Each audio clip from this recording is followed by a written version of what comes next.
क्या कारण है जो आज आप प्रेस कॉन्फ्रेंस कर रहे हैं? हमारी जान को खतरा है, जिसको लेकर के हमको प्रेस कॉन्फ्रेंस करनी पड़ी है। हम सुरक्षा की मांग कर रहे हैं। क्या हुआ है आपका, कैसे जान को खतरा है?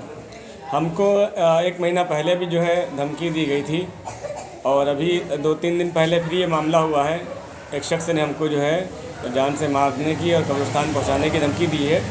क्योंकि लगातार इस तरह की बातें हो रही। पहले तो मैं इनको इग्नोर कर रहा था, ध्यान नहीं दे रहा था, लेकिन हमारे सलाहकार ने कहा कि नहीं, आपकी जान को खतरा है। बार बार इस तरह से बातें हो रही हैं। चुनावी मौसम है और इसमें कुछ भी हो सकता है, इसलिए हमारी जान को खतरा है। हमको भय, हमारा परिवार जो है भयभीत है और हमने सुरक्षा की मांग की है और उन युवकों की गिरफ्तारी की मांग की है जिन्होंने हमको धमकी दी थी।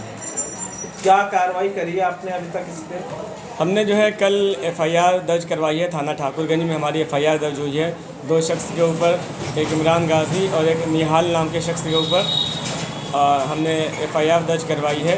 3 लोगों ने हमको, पहले एक ने फ़ोन किया था और एक ने जो है ऑडियो डाला एक ग्रुप में कि हम इनको निपटा देंगे चुनाव में और कब्रिस्तान पहुंचा देंगे।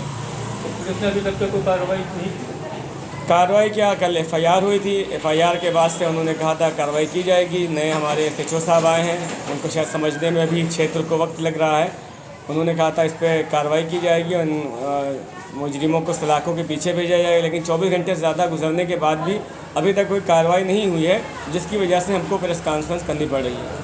आप एक समाजवादी पार्टी के कार्यकर्ता नेता हैं और आपको क्या लगता है किसने धमकी दी है, किसका इसमें रोल हो सकता है? क्या अपोजिशन से किसी का रोल है या कोई आपकी पुरानी दुश्मनी वगैरह ऐसा कुछ नज़र आ रहा है? जो इसमें खुल करके मामला सामने आ रहा है, एक शख्स ने हमको फ़ोन किया, बदतमीज़ी की, गाली गलौज करी और उसके बाद में थोड़ी देर के बाद जो मौजूदा पार्षद हैं उनके पुत्र ने और उनके समर्थकों ने, मिलने जुलने वालों ने उस ऑडियो को वायरल करना शुरू कर दिया। जबकि जिसने फ़ोन किया था वो शख्स कुर्सी रोड पर रहता है, लेकिन ये ऑडियो हमारे क्षेत्र में वायरल हुआ और जिन लोगों ने किया वो मौजूदा पार्षद जो हैं उनके पुत्र के करीबी हैं, जिन लोगों ने इसको ऑडियो को वायरल किया था और जिन लोगों ने इसको फैलाया था पूरे क्षेत्र में हमारी सामाजिक प्रतिष्ठा को ठेस पहुँचाने के लिए। अब आप देखिए क्या मामला चल रहा है कि आदमी खुद ही फ़ोन करे, खुद ही गाली दे और गाली देने के बाद में और वो खुद ही दे दे और उसके बाद उसको वायरल करे। ये चीज़ समझ से परे है। इसी तरह अभी जो मामला हुआ है 3 रोज़ पहले, उसमें एक ग्रुप है, उस ग्रुप का नाम है बादशाह गाजी पार्षद। ये ग्रुप का नाम है।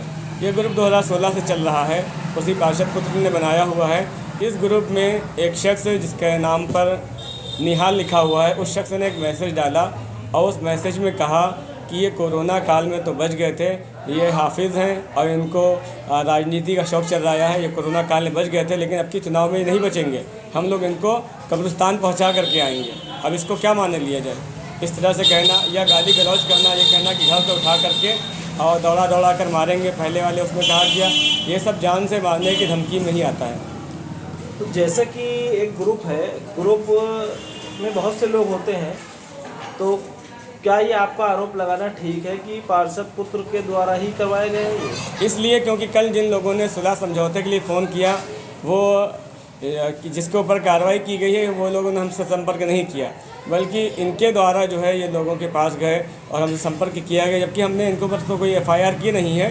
फिर ये क्या सुलह समझौता चाहते हैं? दूसरी बात ये है कि हमने इन पर एफआईआर में हमने इनको पर तो की नहीं है, जिस पर कि इमरान गाजी या जिसका नाम अज्ञात में था नंबर के आधार पर निहाल, उस पर हमने की है। तो वो लोग अगर कोई बात करते हैं या आते हैं तो बात समझ में आती है। तीसरी बात ये, जब मैसेज ग्रुप में आया था, उस मैसेज आने के बाद कई लोगों ने उस पर खुशी वाला, हंसी वाला इमोजी रिएक्ट किया और इन्होंने कोई कार्रवाई नहीं करी। कल जब हमने एक कार्रवाई करी है, एफआईआर करी है, तो उसके बाद ये सुनने में आया है कि ग्रुप से उन लोगों को निकाला गया है या कार्रवाई की गई है, ग्रुप ख़त्म किया गया। अल्लाह बेहतर जाने क्या हुआ है, क्योंकि अब ये नहीं होता। जैसे किसी ने मैसेज डाला था तो आप उसको तंबीह करते, उसको बुला करके हड़काते और उसको कहते कि भाई तुमने ये क्या किया, गलत किया है, माफ़ी वाला मैसेज डालो।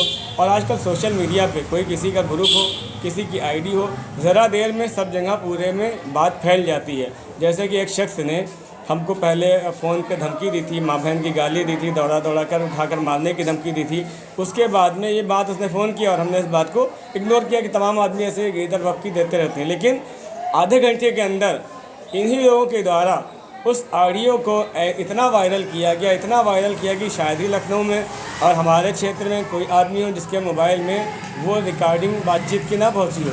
ये सोचिए कि एक आदमी खुद ही धमकी दे रहा है, धमकी देने के बाद में खुद ही ऑडियो को वायरल कर रहे हैं। सब क्या चल रहा है? ये हमारा मनोबल तोड़ना चाहते हैं, ये हमें भयभीत करना चाहते हैं। समाजवादी पार्टी को हमेशा से ही बदनाम किया जाता है कि ये गुंडों की पार्टी, तो क्या लगता है इससे आपकी पार्टी की छवि खराब नहीं होगी कि आप लोग आपस में ही भिड़ रहे हैं? नहीं, इसमें तो पार्टी का कोई मामला ही नहीं है। मैं तो पार्टी से संभावित प्रत्याशी हूँ, मैंने पार्टी के लिए काम किया है। हमने अपने क्षेत्र में माननीय अरमान खान साहब के लिए काम किया, उनको जिताने का काम किया, उनके लिए अपीलें करी। इसी तरह मध्य क्षेत्र में मंत्री जी, हमारे पूर्व कैबिनेट मंत्री रविदास मेहरोत्रा जी जानते हैं, उनके लिए हमने कितनी मेहनत करी है। और अभी भी हम पार्टी के साथ में हैं और पार्टी से हम टिकट के दावेदार हैं, संभावित प्रत्याशी हैं।